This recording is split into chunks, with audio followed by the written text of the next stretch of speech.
জুনায়েদের মা কয়েকদিন ধরে অসুস্থ। বাড়ির পরিবেশ নিঃশব্দ।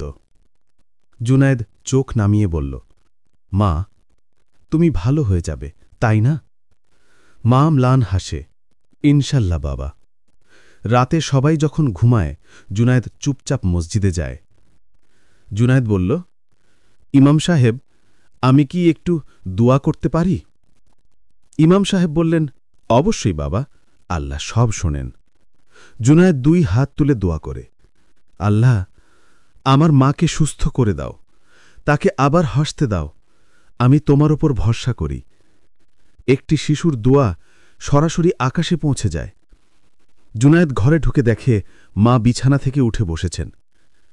জুনায়েদ, আজ অনেক ভালো লাগছে। জুনায়েদ আনন্দে মাকে জড়িয়ে ধরে। আল্লাহর কাছে কোনো দোয়া গোপন থাকে না, তিনি শোনেন, তিনি দেন, ঠিক সময়ে দেন। দয়া করে এই চ্যানেলটিকে সাবস্ক্রাইব করুন।